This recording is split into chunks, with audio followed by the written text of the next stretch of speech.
Hello, welcome back to the Auto Intuitive channel. My name's Isaac, and here is something I've been waiting on in a while, and this is the BMW M2, the 2023 all-new car. The M2 has been quite the hoot in BMW world because it feels to be the most pure in driving.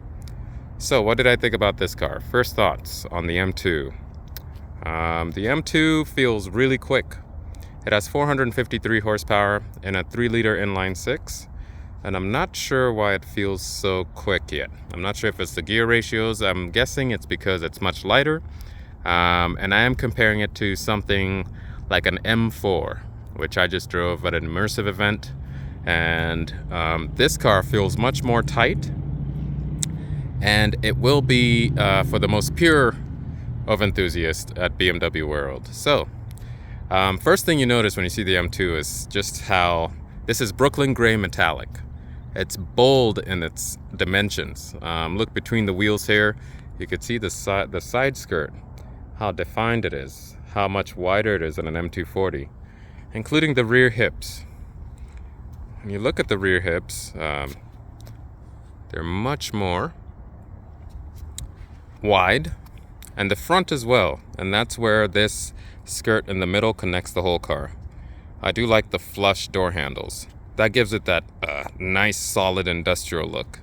This car looks really solid. That's all I could say. The other one looked more like the previous M2 looks more like a nice, briefcase handles, but this one has a nice flush, like it's got like a cold, safe feeling, like a frozen, and maybe it's this color, like a frozen freezer. But anyways, it is cold-blooded for sure. How it drives, I am not necessarily impressed with the steering ratio. My on-center on my M340 is also not so good. The car tends to wander, but my M340 is all-wheel drive. I'm not sure if that has something to do with it. This is rear-wheel drive, and it has a way that you can control the traction control as well.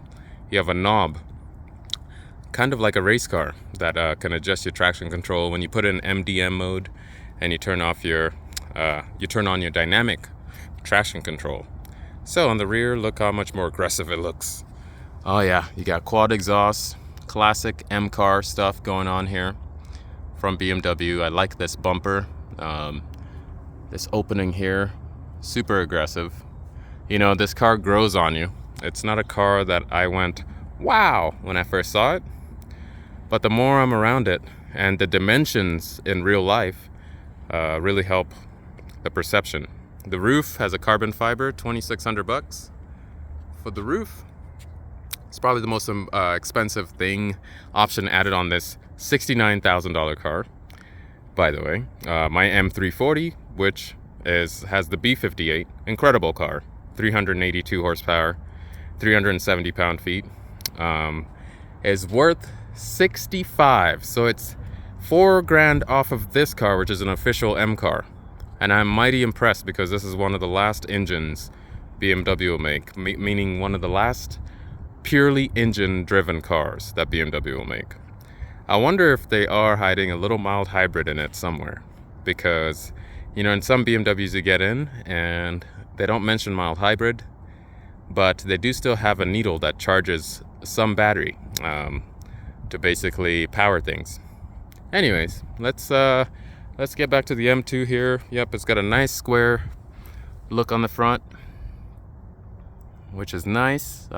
This is a controversial look because it looks very standard in a way, but when you see the car in real life, it looks a little different. I think the car would look much better probably in black, including that hood dome, that aggressive hood dome there.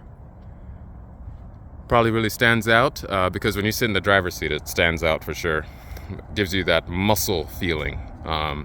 I believe it's one of the most muscular looking M cars I've ever seen, straight out of factory, and this is just the standard version. So M2 competition will come out eventually, and BMW will possibly make an all-wheel drive version of these at the last iteration of its life. So probably 2027, when the new Class A's come out, this might be the last hurrah. I'm not sure if you know about the new Class A's. They'll be electric mainly, and the plant is elsewhere. There's a new electric plant BMW has, and so they'll drive different as well. But anyways, M2, let's get in. I'll open the door. On the door there, you got the colors, M colors. I believe those glow dark at night. And you have this here, which is like it's like a hard leather in a way. You can still press into it. Then you got the iDrive 8 screens, classic. What's going on right now with 2023 BMWs? You got your M buttons, carbon fiber trim all throughout. That's $800. That was added to the car. And it's a really nice place to be. There's your outward view. Heads up display. And then I'm going to press this button here and turn it on. Put my foot on the brake. There we go. It comes to life. For some reason, it's sensing our rear passengers' seatbelts as well are not tightened. But this screen, this is the new iDrive 8 screen, basically, that if you haven't been in an M car recently, this is how the screen looks like inside. And right now we're in efficient mode. So if we go over and put it in sport, since we're all warmed up since I drove this car, you'll hear its tone changing. And then I do it again, you got even deeper. So there we go. That's how you have the car sound as you want. Of course, your exhaust light better be on, because this is how you manually turn on the valve, the flaps in the exhaust. So if you want it to be quiet, you just turn off that light. If you want it to be nice and growly, you turn it on. But of course, when it's inefficient, it won't be as growly. And then you have chassis as well, Sport Plus, and you also have this here. When you turn off your traction control, you can adjust your traction control levels. Yep, you have a drift analyzer. There's a traction control, and you can turn this up or turn it down however you want from 0.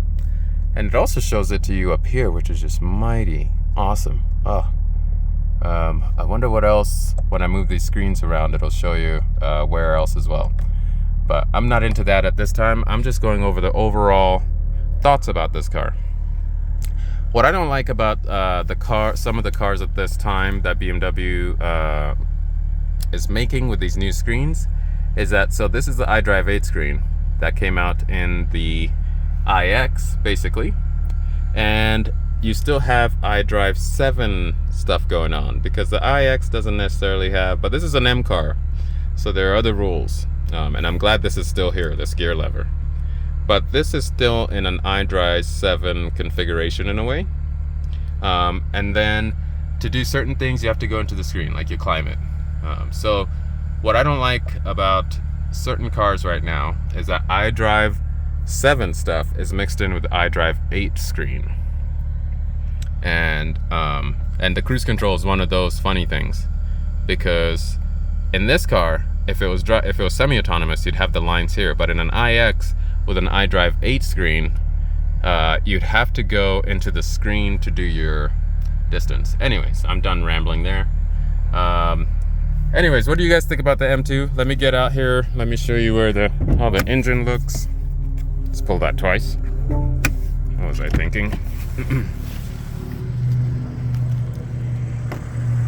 You pull it twice so that you just pick up the hood. There's our 50th anniversary badge. And there's our engine. Looks kind of like an M4 in here. That's the S58. S58 is basically handmade, forged internals. It's not like the B58 in my M340. So it's much stronger, and when the tunes come out for this thing, it's going to be wild, because an M2 feels like a blueprint for whatever project you'd like to start on. And 69,000. Are you kidding me? I'll take this over Carrera 4 or the boost of this engine, by the way, of this inline 6 is different than anything I've ever driven. I just love how the boost comes in these cars, and the 8-speed transmission, how it kicks you into gear. It always feels like it's in the boost, just how it comes in. But let's close this so you could see the car. Oh, didn't close that all the way, but I'll make sure it's closed. there we go, M2. Ask your questions. It drives amazing. It's nice and tight. They can make the steering ratio better in my mind, like a 911. The ratios are getting bigger, and they're trying to use electric to compensate. And that's basically because normal non-enthusiasts are being brought in to like this car. And I'm not sure if that's a good thing, because this car should be pure all the way through. BMW should not listen to anybody's request except the enthusiasts on this car. But anyways, let me know down below in the comments what you think. Comment, like, subscribe. I know I did the XM as well. I need to know what questions you guys have on the XM as well. And ciao. I'll see you guys next time. Adios.